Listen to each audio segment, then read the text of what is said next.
Hello everyone, myself Gagan from global milestone and अज मैं थोड़े सामने एक छोटी वीडियो क्लिप लेके आ रहा गा जिहदे विच मैं दसूँ लिस्ट ऑफ हैडिंग्स किवें फाइंड आउट करनियां ने, क्योंकि नाउ डेज जिन्ने भी एग्जाम्स हो रहे हैं अपने मेनली स्टूडेंट्स प्रॉब्लम फेस कर रहे हैं रीडिंग दे विच लिस्ट ऑफ हैडिंग दे विच, बिकॉज दे थिंक भी सब तो डिफिकल्ट पार्ट है रीडिंग का and they get confuse because जिन्हें भी लिस्ट ऑफ हैडिंग्स होंदियां ने मोस्टली सारे हैडिंग्स विच एक या दो वर्ड रिपीटिड होंदे ने, मीनस रैपीटेशन हुई होंदी है वर्ड्स की। सपोज जे अपना टॉपिक किसी पर्टिकुलर वर्ड से आ और टॉपिक जो वर्ड के उत्ते है words mainly 3 to 4 list of heading के ऑलरेडी मैंशन होंदा है। And today we will discuss how to solve that problem. First of all I have a small passage of reading which is of book Cambridge book 13 reading test 1 passage first. And वो suppose अपने को list of heading ने 1 2 3 4 list of headings and अपने को छोटा जिहा paragraph आ just where I'll tell you how to find the exact answer with 1 or 2 words. First of all, the main focus should be on our first statement of reading, जिहड़ी कि दस गई we all know how it feels। इत्थे तक आप आके pause कर लेना गा भी देखो जिहड़े अपने we all know how it feels ये की डिस्क्राइब कर रहा भी आप सारिਆਂ ਨੂੰ पता भी ਆਪਾਂ ਨੂੰ ਕਿੱਦਾਂ फील हो रहा। इट मीनस एक कॉमन गल आ गई जिहड़ी सारिਆਂ ਨੂੰ पता means all persons are included in it। After that further यार आप रीड करते हैं it's impossible to keep your mind on anything. First thing एक मैंशन हुई उस तो बाद कॉमा पा के सैकेंड मैंशन किया time stretches out, then again comma आ गया and all the things you could do seem equally unlikely to make you feel better. तीन चीज़ा मैंशन ने हम तीन चीज़ा की डिस्क्राइब करते हैं। फर्स्ट थिंग देखो it's impossible to keep your mind on anything means आपको किसी एक पर्टिकुलर चीज़ पर फोकस करना इंपॉसिबल आगा। एक ही एक प्रॉब्लम आ गई जी कि सारे फेस कर रहे हैं आप भी आप किसी भी एक फोकस किसी पर्टिकुलर थिंग पर करना इंपॉसिबल है पर्सन के लिए। Second again time stretches out same again it is a problem. Third again it is speeding that all things you could do same equally unlikely to make you feel better भी there is nothing that makes you feel better भी third again problem mention की।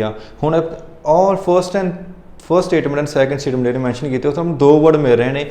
First की describe कर रहे भी एक approach आ गया, approach कह सकते हैं आप। सैकेंड एक प्रॉब्लम्स मैंशन ने।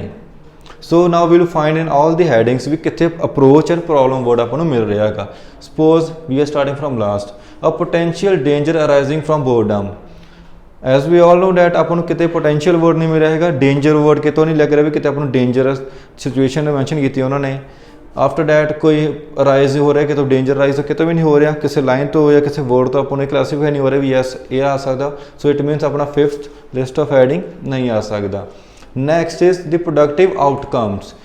किते भी किसी सेंटेंस के किसी कोई भी वर्ड आ जो पैसे के वो ये नहीं डिस्क्राइब कर रहा भी कोई आउटकम आ रहा किसी चीज़ का। सो इट मीनस ये आंसर भी नहीं हो सकता। Next is creating a system. Starting 3 words से क्लीयर हो रहा भी एक सिस्टम क्रिएट हो रहा है जो कि कितने भी मैंशन है भी कितने कोई सिस्टम क्रिएट कर रहा, कोई वर्ड कर रहा, कोई सेंटेंस कर रहा है। हुण आ जो फर्स्ट के उपर problems with a scientific approach to boredom. First word जो आपको मिल रहा है प्रॉब्लम्स जोड़े कि it's impossible to keep. After that time stretches out जी ऑलरेडी मैंशन ने जो अपन एक वर्ड बनाया इन्होंने उत्ते तो प्रॉब्लम वर्ड। सैकेंड वर्ड मिल रहा आपको अप्रोच जो आप 2 वर्ड्स फाइंड किए एक स्टार्टिंग के भी all know how it feels तो लैके है ना भी 2 वर्ड्स ने एक तो प्रॉब्लम्स आ गया एक अप्रोच आ 2 वर्ड्स मिल गए अपन। सो अपना आंसर की हो सकता है problems with a scientific approach to boredom. Boredom answer क्यों आया बिकॉज जो अपना पैसेज आ है ही सारा बोर्डम के उपर आ, पैसे का नेम ही बोर्डम आ। सो इट मीनस बोर्डम की गल तो पैसे हुई होनी हैगी, कॉमन थिंग हैगी। तो जोड़े कि आप सेंस तो भी लगा सकते हैं आप वर्ड स्किप भी करना गा भी हाँ जी अपन बोर्डम वर्ड नहीं मिल रहा कितने भी एक कॉमन थिंग आ भी जो अपना पैसे जो टॉपिक है वो बारे ही गल की गई होनी हैगी। 2 वर्ड्स मिल गए problems and approach and we find that answer from first statement of reading passage a paragraph की। ठीक है जी। उस तो बाद मेनली स्टूडेंट्स काहदे स्टक हो जाते हैं भी हाँ जी सानू प्रॉब्लम्स वर्ड मिल गया अप्रोच वर्ड मिल गया बट साडा किहड़ा वर्ड मिसिंग आ साइंटिफिक भी बोर्डम के उत्ते टॉपिक आ कॉमन थिंग आ सारों को पता लग गया भी हाँ जी। उस तो बाद अप्रोच फर्स्ट लाइन तो भी क्लैरीफाई हो रहा है भी हाँ जी अप्रोच आ एक सारा कॉमन थिंग आ गई। प्रॉब्लम्स वो भी इन्होंने मैंशन की हुई ने बट वो कहते स्टक होणगे आके साइंटिफिक वर्ड से भी कितने भी उन्होंने साइंटिफिक वर्ड या नेम मैंशन किया नहीं होया। सो वो करना चाहिए आपको ਫਰਦਰ ਨੈਕਸਟ ਸਟੇਟਮੈਂਟ ਰੀਡ ਕਰਨੀ ਚਾਹੀਦੀ ਆ। ਜੇ ਤੁਹਾਨੂੰ ਲੱਗਦਾ ਵੀ ਹਾਂਜੀ ਤੁਹਾਨੂੰ ਇੰਨੇ ਕੁ ਆਪਣੇ ਆਪ ਤੇ ਟਰਸਟ ਹੈਗਾ ਵੀ ਅਸੀਂ 2 ਵਰਡਸ ਤੋਂ ਰੀਡਿੰਗ ਆਂਸਰ ਲਾ ਸਕਦੇ ਹਾਂ, ਵੈਸੇ ਆਂਸਰ 2 ਵਰਡਸ ਤੋਂ ਵੀ ਆ ਸਕਦਾ, ਪ੍ਰੋਬਲਮਸ ਐਂਡ ਅਪਰੋਚ ਤੋਂ, ਬਿਕੋਜ਼ ਕਿਤੇ ਹੋਰ ਲਿਸਟ ਆਫ ਹੈਡਿੰਗ 'ਚ ਮੈਂਸ਼ਨ ਹੈਗੀ, ਬਟ ਫਰਦਰ ਆਪਾਂ ਹੋਰ ਵੀ ਸ਼ੋਰਟੀ ਲੈਣੀ ਉਹ ਚੀਜ਼ ਦੀ, ਦੈਨ ਨੈਕਸਟ ਸਟੇਟਮੈਂਟ ਰੀਡ ਕਰਨੀ ਚਾਹੀਦੀ ਆ। ਵਟ ਡਿਫਾਈਨਿੰਗ ਬੋਰਡਮ, ਜਦ ਫਰਦਰ ਡਿਫਾਈਨ ਕਰ ਰਹੇ ਨੇ ਬੋਰਡਮ ਵਰਡ, ਠੀਕ ਆ, so that it can be studied in the lab has proved difficult. ਹੁਣ ਇੱਥੇ ਜਿਵੇਂ ਆਪਣੀ ਲਾਸਟ ਸਟੇਟਮੈਂਟ ਆ ਗਈ, ਇਹਦੇ ਵਿੱਚ ਸੇਮ ਆਪਣੇ ਪ੍ਰੋਬਲਮ ਐਂਡ ਸਾਇੰਟੀਫਿਕ ਅਪਰੋਚ, ਇਹ ਤਿੰਨੋਂ ਵਰਡਸ ਆਪਾਂ ਨੂੰ ਲਾਸਟ ਸਟੇਟਮੈਂਟ ਦੇ ਵਿੱਚ ਵੀ ਮਿਲ ਸਕਦੇ ਨੇ। ਸਪੋਜ਼ ਦੇਖੋ ਪਹਿਲਾਂ ਜਿਵੇਂ ਆਪਣਾ ਕੁਐਸਚਨ ਸੀਗਾ ਵੀ ਹਾਂਜੀ ਸਾਇੰਟੀਫਿਕ ਵਰਡ ਮਿਸਿੰਗ ਆ, ਆਪਾਂ ਇੱਥੇ ਸਟਕ ਹੋਵਾਂਗੇ ਆ ਕੇ, ਉਹ ਕਿਹੜੀ ਚੀਜ਼ ਡਿਸਕ੍ਰਾਈਬ ਕਰ ਰਹੀ ਆ, ਲੈਬ। ਲੈਬ ਕੀ ਹੈ, ਇੱਕ ਸਾਇੰਸ ਦਾ ਪਾਰਟ ਹੈਗਾ। ਸੋ ਕਾਮਨ ਥਿੰਗ ਆ ਵੀ ਈਜ਼ੀਲੀ ਅੰਡਰਸਟੈਂਡ ਕਰ ਸਕਦੇ ਵੀ ਜਿਹੜਾ ਲੈਬ ਉਹ ਸਾਇੰਸ ਨੂੰ ਡਿਸਕ੍ਰਾਈਬ ਕਰ ਰਿਹਾ ਹੈਗਾ, ਸਾਇੰਸ ਦਾ ਪਾਰਟ ਆ। ਸੋ ਓਬਵੀਅਸਲੀ ਸਾਇੰਟੀਫਿਕ ਵਰਡ ਆ ਵਰਡ ਨੂੰ ਲੈਬ ਵਰਡ ਨੂੰ ਰਿਲੇਟ ਕਰੂਗਾ। ਪ੍ਰੂਵਡ ਡਿਫੀਕਲਟ, ਡਿਫੀਕਲਟ ਆ ਇੱਕ ਪ੍ਰੋਬਲਮ ਆ ਗਈ, ਔਖਾ ਕੰਮ ਆਪਣੇ ਲਈ, ਐਂਡ ਡਿਫੀਕਲਟ ਵਰਡ ਵੀ ਇੱਥੇ ਪ੍ਰੋਬਲਮ ਨੂੰ ਰਿਲੇਟ ਕਰ ਸਕਦਾ।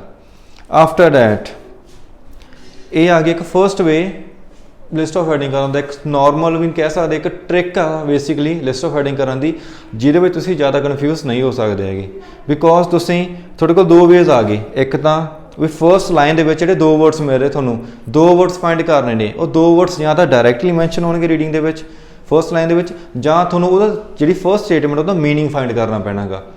ਸਪੋਜ਼ ਹੁਣ ਦੇਖੋ ਇਟਸ ਇੰਪੋਸੀਬਲ ਟੂ ਕੀਪ, ਇਹਦੇ ਵਿੱਚ ਪ੍ਰੋਬਲਮ ਵਰਡ ਮੈਂਸ਼ਨ ਨਹੀਂ ਹੈਗਾ, ਇਹਦਾ ਆਪਾਂ ਨੂੰ ਮੀਨਿੰਗ ਤੋਂ ਹੀ ਪਤਾ ਲੱਗ ਰਿਹਾ, ਸੈਂਸ ਤੋਂ ਪਤਾ ਲੱਗ ਰਿਹਾ ਵੀ ਜਿਹੜੇ ਤਿੰਨ ਚੀਜ਼ਾਂ ਮੈਂਸ਼ਨ ਕੀਤੀਆਂ ਨੇ ਇਹ ਬੇਸਿਕਲੀ ਇੱਕ ਪ੍ਰੋਬਲਮਸ ਨੇ। And secondly we all know how, approach word ਇਹ ਵੀ ਕਿਤੇ ਮੈਂਸ਼ਨ ਨਹੀਂ ਹੈਗਾ, ਇਹ ਵੀ ਆਪਾਂ ਨੂੰ ਫਾਈਂਡ ਕਰਨਾ ਪਿਆ ਮੀਨਿੰਗ ਵੀ ਆ ਤਿੰਨੋਂ ਵਰਡਸ ਦਾ ਮੀਨਿੰਗ ਕੀ ਬਣਦਾ ਹੈਗਾ।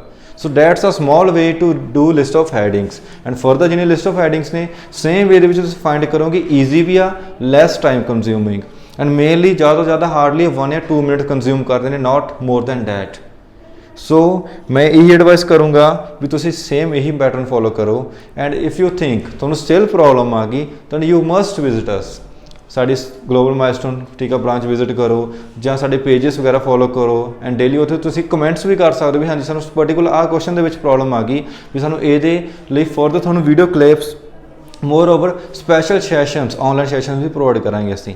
Thank you.